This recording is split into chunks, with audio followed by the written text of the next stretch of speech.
Hello everyone, I hope you've had a good week and are feeling better about your report, your class, your students, and your assessment practices.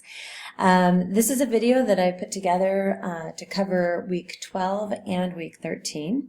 I just want to show you that I asked you last week to read chapter 11 so that you'll hopefully be all ready to do the activity 9, which is right here. And then I also, as promised, put the optional template for the assessment report presentation there. So I'll just go through this real quick.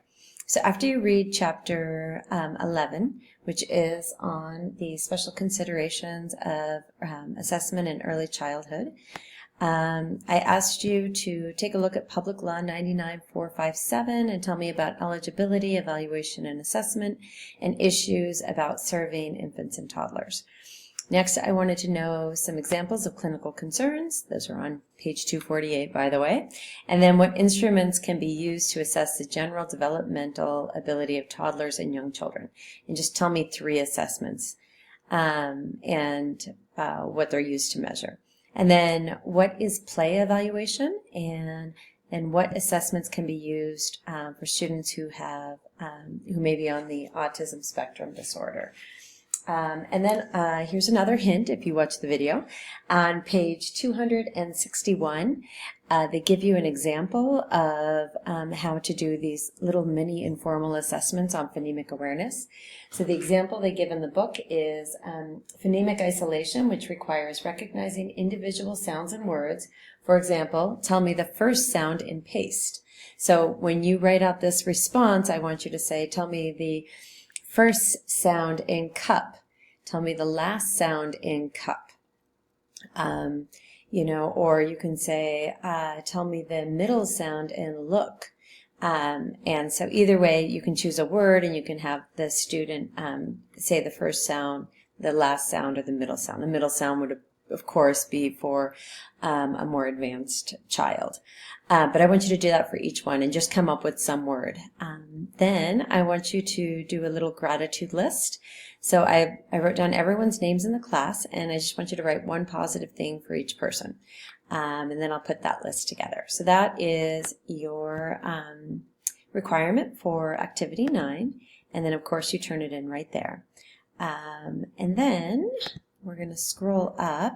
And here is week 13, which is transition. This is the week after Thanksgiving and the week before the last week of our class. So for this one, of course, you're watching this video. And then I asked you to read and review chapter 12, which is on special considerations of transition. And then I want you to complete one of the culturally responsive transition PowerPoints. So when you click on these student transition PowerPoint assignment, you're going to see that there's 2 PowerPoints here. One of them is for elementary students, the other one is for secondary students. I'm just going to show you those PowerPoints and what the difference is. So just throw this up here. For the elementary student, let me just pull this down so I can see it. Whoops. And there we go. And here we are. So you can see here it says secondary. That's how I know it's for the secondary student. And you have all of these different pieces that are legally required and also really helpful for students to know. And you can see that there's actually things like overcoming adversity, and then down below I explain what that is. For the elementary one, it's a little bit more simple. It's the same type of slides, but for example, in this for the secondary, we ask them about actually ADA services and what does that mean, versus the elementary where they just say like, hey, what resources help you, and then they talk about what resources there might be, like an after-school program or counseling. And yeah, so you have those different things.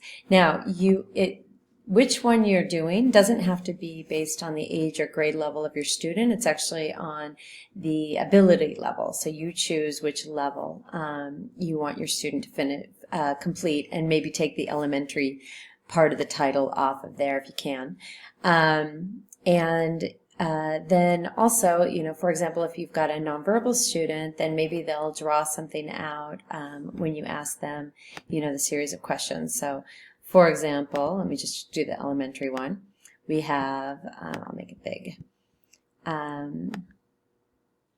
So you can ask them, what are you good at? And then you're supposed to list at least 3 things. But even if you put together a sheet and they said, what am I good at? I'm good at drawing. Then you could write in their drawing, or you could post one of their pictures in there. What are you good at? I'm good at dancing, and you could write dancing. So you could either fill this in and just kind of type in for the student, or you can have the student try to get this done depending on what their levels are. This one is, so for the high school students, it was overcoming adversity, and I'm asking them about disability, racism, sexism, and economic issues, which they may say they don't have any, and then you just write that down. Whereas for the kids, I ask them, what makes you angry, which shows self-awareness, and what calms you down, so that shows resilience. And so you can see that it's just in simpler language. So if you have any questions, let me know, but it's just doing the best you can. So say that you have a student and you choose your student for this assignment and they refuse to do it. Once again, it's just doing the best you can and moving towards talking to them about their expectations and goals after high school. The other thing I wanted to tell you is you do not need to use the student that you did the assessment report on. You can choose a different student if you want to. You can keep the same one if you want to, because you've got the rapport with them. But basically, I just want you to try this type of assessment out. And remember, you've got oftentimes caseloads of 28 students. So, trying to give them all and balancing out, giving everybody these types of supports is really important. So you're going to choose which assessment level you're going to have your student complete, and then you'll work with the student to complete it. You might want to do a review of records. You might want to do an online transition test. I've seen people use like the personality test or the Myers-Briggs test. All of those things are good. Or maybe there's something at your school that might be helpful to use. Then you're going to upload here. You'll hit upload. That's what it says for yours. Just one PowerPoint. You do not have to do both. So there we go. Let's just click back and see if I've forgotten anything. All right. So let's just do a quick review. We've got and then there's also activity 10. So activity 10 is just 2 short questions. What are the legal requirements of transition planning for special educators? And after you complete the PowerPoint with your students, describe your experience of working with your student on the PowerPoint. What went well? What would you do differently next time? So once again, it's just being a reflective educator is the intention here. So as always, please call me if you have any questions about what the expectations are for these next 2 weeks.